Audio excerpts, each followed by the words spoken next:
बच्चों, आज हम पढ़ने जा रहे हैं पाठ 16 पत्र लेखन। पत्र क्या होते हैं बच्चों? जिसके माध्यम से हम अपनी सूचना या संदेश किसी को भेजते हैं वो हमारे पत्र कहलाते हैं। ठीक है, तो पत्र के माध्यम से हम अपनी सूचना या संदेश किसी को भी भेज सकते हैं। तो आइए पत्र के बारे में पढ़ेंगे। इसमें हम प्राय पत्र लिखने पड़ते हैं।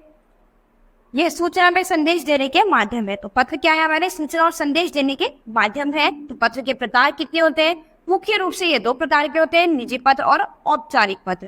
तो निजी पत्र हम अपने मित्रों और रिश्तेदारों को लिखते हैं, ये हमारे पर्सनल होते हैं, निजी होते हैं।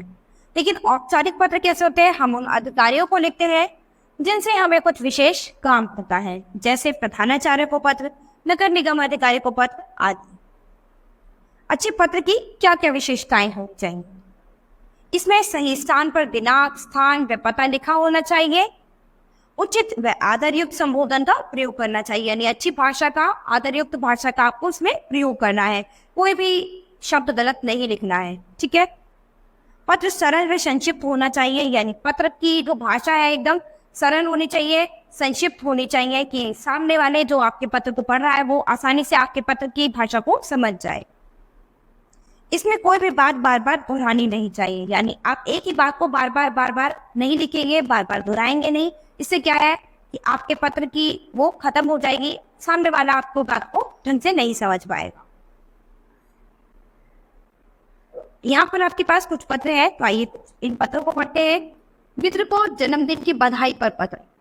ठीक है, तो यहाँ पर क्या है बच्चों, आप अपने मित्र को जन्मदिन की बधाई पर पत्र लिख रहे हैं। ठीक है, तो ये क्या हुआ आपका? ये एक निजी पत्र है क्योंकि ये आप अपने मित्र को लिख रहे हैं जन्मदिन की बधाई पर। तो जो आप अपने मित्र, रिश्तेदारों, अपने परिवार पर लिखेंगे वो पत्र आपके निजी पत्र कहलाएंगे। तो यहाँ पर मैंने उसका एड्रेस डाल दिया, गाजियाबाद, दिनांक, उसके बाद लिखा है प्रिय शैलेश, सप्रेम नमस्ते, इस माह 25 तारीख को तुम्हारा जन्मदिन है, मेरी ओर से तुम्हें ढेरों शुभकामनाएं। क्या है? वो ढेरों शुभकामनाएं लिखते हैं कि मेरी तरफ से तुम्हें बहुत सारी शुभकामनाएं। ईश्वर से प्रार्थना है कि तुम सदा प्रसन्न और स्वस्थ रहो। तुम्हारे लिए मैं एक उपहार कोरियर से भिजवा रहा हूँ, आशा है तुम्हें पसंद आएगा। ठीक है, तो वो अपने मित्र के लिए ईश्वर से प्रार्थना किया करता है कि मैं प्रार्थना करता हूँ ईश्वर से कि तुम हमेशा प्रसन्न, खुश रहो, स्वस्थ रहो। ठीक है, और उसके बाद वो अपने मित्र के लिए एक छोटा सा उपहार कोरियर में भिजवा रहा होता है। तो उम्मीद करता है कि उसे बहुत ही पसंद आएगा। घर में सबको मेरी नमस्ते कहना, मैं दशहरे की छुट्टियों में ही शायद तुमसे मिलने आ पाऊंगा। वो कहता है कि घर में सबको नमस्ते बोलना, अब मैं इसके बाद दशहरे की छुट्टियों में ही तुमसे मिल पाऊंगा। शेष से तुम्हारा स्नेही मित्र धीरज। यहाँ पर क्या है, जो पत्र लिख रहा होता है वो अपना नाम यहाँ पर नीचे लिखता है, और जिसको आप पत्र लिख रहे हैं वो यहाँ पर आप ऊपर लिखेंगे। ठीक है, तो इस तरह से आप पत्र किसी को भी, अपने जान पहचान वालों को, किसी को भी किसी विषय पर पत्र लिख सकते हैं। इसके बाद है अवकाश के लिए प्रधानाचार्य को पत्र। सेवा में श्रीमान प्रधानाचार्य, नेता सुभाष चंद्र पब्लिक स्कूल, देहरादून। महोदय, विनम्र निवेदन है कि बारिश में भीग जाने के कारण मुझे कल से बुखार और खांसी हो रही है, अतः कृपया मुझे दिनांक 9 को विद्यालय से एक दिन का अवकाश देने की कृपा करें। यहाँ पर बच्चा निवेदन कर रहा है अपने प्रधानाचार्य से कि बारिश में भीग जाने की वजह से मुझे बुखार और खांसी हो गई है, मेरी तबीयत खराब हो गई है, तो कृपया मुझे एक दिन का अवकाश देने की कृपा करें। धन्यवाद।